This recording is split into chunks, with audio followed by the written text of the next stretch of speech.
I mean, honestly, one of the worst things to be right now in Nashville is an urban renter.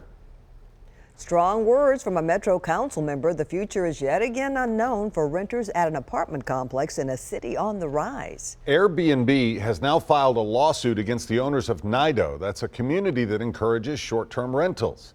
News Channel 5's Alexander Cohen has been following this story, so it appears Airbnb is now unhappy with this experiment, right?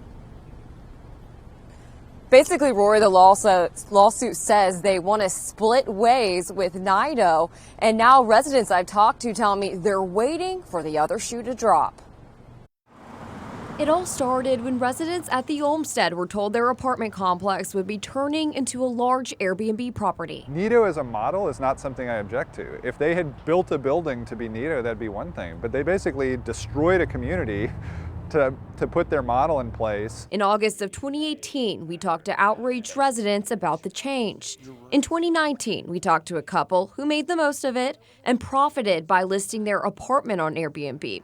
Now they're being thrown another curveball. Airbnb is suing a real estate developer and NGD Home Sharing LLC, which is the parent company of Niido. It's hard to know what the future holds for that complex. Metro Council member Freddie O'Connell says big money battles are once again leaving renters hanging in the balance. The truth of the matter is, right now, those building owners have way more leverage than even large groups of renters do to control the fate of what happens there. I talked to a handful of residents off camera who say they're nervous about the lawsuit. When Niido came in, Niido took full advantage of the vulnerability of their being renters, and I heard horror stories of the way people's kind of terms of their lease were abused, and I'm worried that even current Niido residents are going to suffer the same fate. I understand why they're afraid to go on camera. Niido sent residents this message saying it's business as usual and the lawsuit doesn't affect them. However, the lawsuit states Airbnb brings this action to terminate its relationship with defendants.